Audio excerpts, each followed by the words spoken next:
200 acres of manicured grass.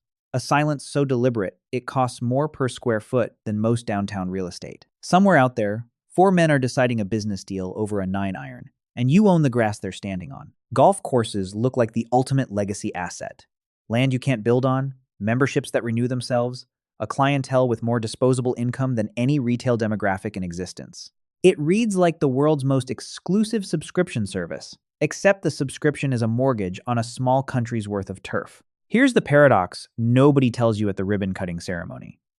The single biggest expense in this business isn't the clubhouse, isn't the staff, isn't even the land. It's water. And the amount of water a course needs has almost nothing to do with how many members actually show up to use it. Stay with this one, because the same acreage that photographs like paradise for a magazine spread has quietly buried more country club fortunes than any recession ever has. Buying in has a price for every ambition. Tier 1, the bootstrapped 9-holer. A modest public course on the edge of a small town, roughly $2 to $5 million, often bundled with an aging clubhouse and a cart fleet that's seen better decades. You're competing for weekend foot traffic against every other affordable course within 45 minutes.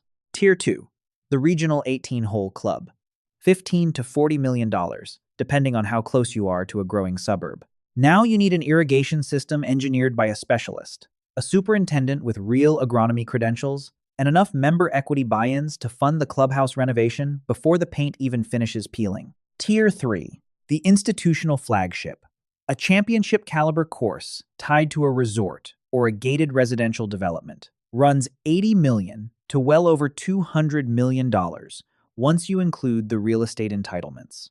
At this level, you're not selling tee times. You're selling proximity. Every home lot backing onto the fairway carries a premium, and the golf course itself often operates at a loss specifically because it's subsidizing the value of land you're selling around it. Every tier shares one uncomfortable truth. The grass doesn't know your business plan. It needs the same water, the same fertilizer, and the same mowing schedule whether the tee sheet is fully booked or completely empty. Financing rarely comes from a single lender either. Institutional tier projects typically stack a construction loan against the course itself, a separate loan against the surrounding home lots, and a membership bond program that essentially asks future members to pre-fund the clubhouse before it's built. Miss a sales target on the home lots, and the entire capital stack starts calling in obligations the golf revenue alone was never designed to cover. Here's the mechanism, and it's simpler than the green fees suggest. Picture a farmer who has to irrigate every acre of his field every single day, regardless of whether he's harvesting anything that season. That's a golf course. The turf doesn't pause for a slow Tuesday. Insiders measure the business by rounds played, but the number that actually determines survival is cart fleet utilization. How many of your golf carts are generating rental revenue on any given day? Because an idle cart is a depreciating asset producing nothing. The second term worth knowing is aerification, the process of punching thousands of small holes across every green several times a year to keep the soil breathing. It shuts down premium greens for days at a time, and members who paid full dues to play on a torn-up putting surface are the single most common source of membership cancellations in the industry. Here's the fact that breaks the normal retail model entirely. A golf course frequently makes more profit from the real estate development wrapped around it than from anyone actually playing golf.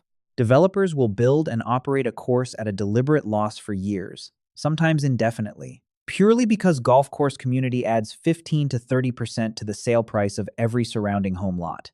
The course isn't the product, it's the marketing expense, which explains a habit that confuses first-time owners. Many developers will deliberately keep membership caps artificially low, even when demand exists to sell more. A waitlist isn't an oversight.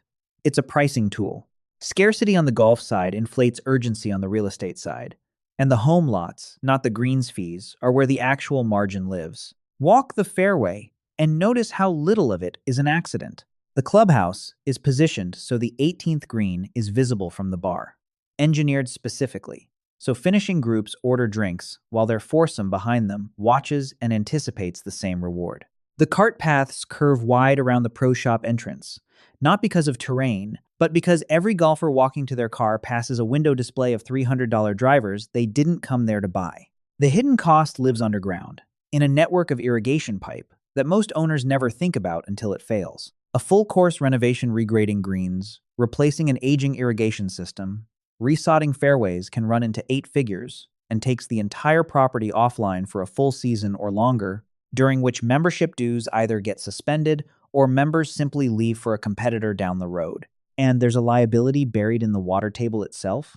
Courses in drought-prone regions increasingly face municipal water restrictions that can cut allocated irrigation by a third overnight, by government order, with no notice period and no compensation.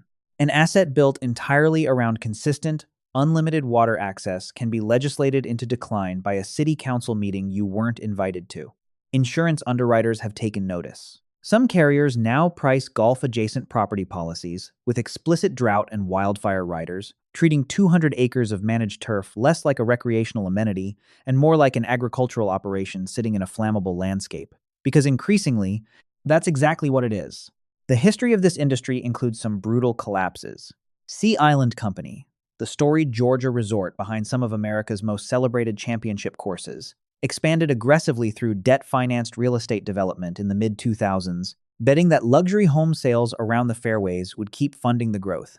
When the 2008 financial crisis froze luxury real estate demand overnight, the debt payments didn't freeze with it. The company filed for Chapter 11 protection in 2010, and its ownership was restructured entirely under new investors, a capital structure built for a boom that stopped arriving. Then there's China's golf course reckoning. Through the 2000s, developers built hundreds of courses across the country, riding a wave of new wealth and Western-style leisure aspiration, many of them constructed in legal gray zones under a national moratorium on new course construction. Starting around 2014, a sweeping government crackdown targeted golf as a symbol of excess, and more than 100 courses were shut down or forcibly converted within a few years. Fortunes built on land use assumptions were erased by a policy shift the operators never saw coming, a pure market mismatch between the business model and the regulatory ground it stood on. Two different collapses. One from financing a lifestyle bet the economy couldn't sustain. One from building an entire business on land rights that a single government decision could revoke. Neither operator lacked golf expertise. Both lacked a hedge against the one variable outside the game itself, capital markets in one case, political will in the other. Strip away the fairways and the clubhouse bar, and the equation is this. Profit equals real estate premium plus membership equity, minus the fixed cost of keeping 200 acres alive every single day regardless of who shows up. Net margins on golf operations alone typically run in the low single digits to maybe 6% in a strong year. The real return almost always comes from the land around it, not the game played on it. Robert Dedman built Club Corp into the largest private club operator in the world by understanding this exact math decades before most developers caught on. The golf course is the amenity. The membership fee and the surrounding real estate are the actual business, and scale across hundreds of properties is what turns thin margins into a fortune. He wasn't selling golf. He was selling belonging, priced by the acre, renewed automatically every January. The system was never built to reward the golfer paying his annual dues for a torn-up green in aerification season, and it was never built to protect the operator who bet the whole property on real estate demand that never showed up. It was built for the man who owns the land under the grass, and never once has to explain why the water bill went up again this year.